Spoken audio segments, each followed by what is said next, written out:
Сәлеметсіздер ме, құрметті достар. Менің атым Тын Владислав. Мен Өзбекстандан келдім, Ташкент қаласына тумасымын. Астана қаласына келгеніме 10 жылдай болды. Мамандығым дәрігер. Ташкент қаласында медициналық институтты бітірдім. Бірақ қазір дәрігер болып жұмыс істемеймін. Қазір лингва тіл орталығының жетекшісімін.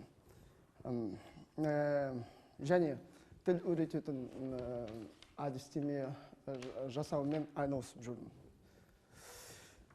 Енді медицина мен лингвистика екі бөлік дүние ғой. Осы екі бөлік дүниені мен қалай біріктірдім деп сұрасаңыздар, соған келейін. Мен тіл әлеміне салған соқпағы оңай болған жоқ.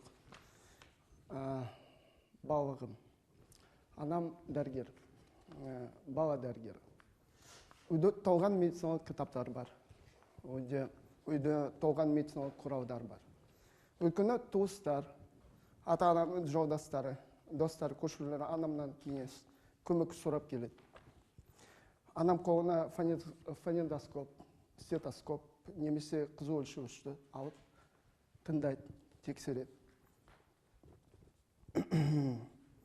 Қажет болса, шприцпен екпе жасайды. Соны көріп өскенмен дәрігер болуды армандадым. Әлемдегі ең мейірімді, ең қарымды мамандық дәрігер деп ойладым. Ақыры дәрігер мамандығын алып шықтым. Дәрігердің мазасыз өмірі басталды. Жұмыс көп болса да мен шаршамадым. Бұл өзімнің сүйікті мамандығым ғой. Енді менің науқастардың сүйікті дәрігері болғым келді. Алайда бәрі басқаша болып шықты. Неге дейсіз ғой? Мен науқастармен тіл табыса алмадым. Олар мені түсінбейді, мен оларды түсінбеймін. Өйткені олар өзбек. Олар өзбекше сөйлейді, мен орысша сөйлеймін. Өйткені науқастардың көбі орыс тілін білмейді. Мен өзбек тілін білмеймін. Міне, алдымда жасы 60-тан асқан әйел отыр. Кабинетке әрең жүріп көрді.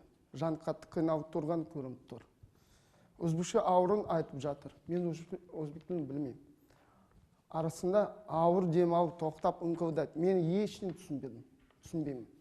Мен орысша айтып жатқан сөздерім ол түсінбейді. Қолымен ауырын жерін көрсетеді. Каков характер боли? Где болит? Как болит? Деймін мен орысшалап. Өзім науқастың жанында отырдым. Бірақ дәрменсізбін.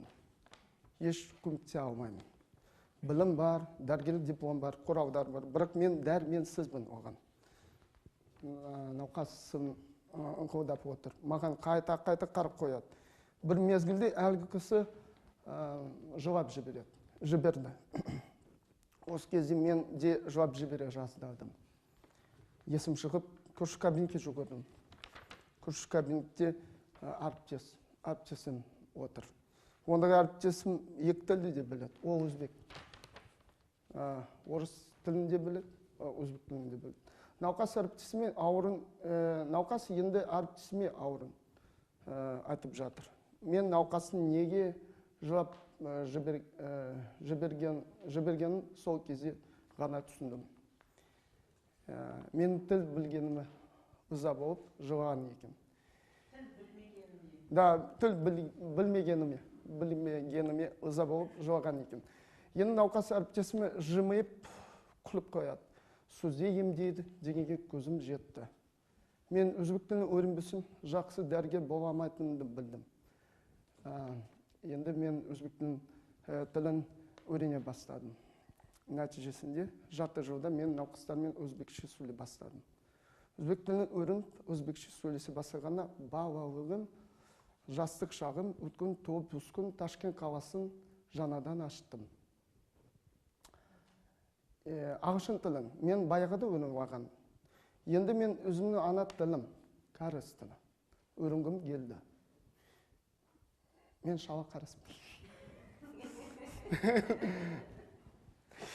Туған халқым кәрістінің жан дүниесін түсінгім келді. Және тағы бір жаңалық аштым. Бойымдағы кәрістің ғана, кәрістің үйренуге көмек берген жоқ. Ана тілінде үйренуге де ынта, жігер, қажыру, еңбек керек екен. Қазір мен жанымды салып, қазақ тілін үйреніп жүрмін. Қазақ тілін қалай шықтым деп сұрасам. Оны да айтайын. Астана достарым тұрады. Осында қонаққа келіп жүріп, Астанаға ғашық болып қалдым мен. Жаңа, әдемі қала, Астана. Мұнда жігерлі адамдар көп екен. Идеялар көп. Қазақтардың ашықтығы, қонақжайлығы, қайырымдылығы ұнады маған. Балаларым келешегін осы елмен, Астанамен байланыстырғым келді. Ақыры 2013 жылы Астанаға көшіп келдім. Келген сол. Да, екі білдім. Бірде, да, қазақ тілін үйренуге кірістім. Тіл үйренуден тәжірибем мол. Көп. Алдымен Бектұровтың оқулығын бастан аяқ оқып шықтым. Грамматиканы, қазақ тілін грамматикасын түсіндім. Өзбек тілін оқысайды ғой. Айтымымда бір шама игердім. Ендігі мақсатым қазақ халқының әзілін, мақам-мәтілін, әні, мен күйлерін, сау-дәстүрін, мәдениетін жете білсін. Сонда ғана мен қазақ тілін еркін меңгерер едім. Міне, дәрігерлік өмірімнің бір эпизоды өзіме өмірлік сабақ болды. Бүкіл өмірімді өзгертті. Тіл үйреніп жүріп, кәсіпті де өзгерттім. Тіл әлеміне осылай келдім. Менің таңдаған жолым дұрыс сияқты. Қазақ халқы енді, қазақ халқының ұлы, қазақтардың ұлы тілі маған жақындай бастады.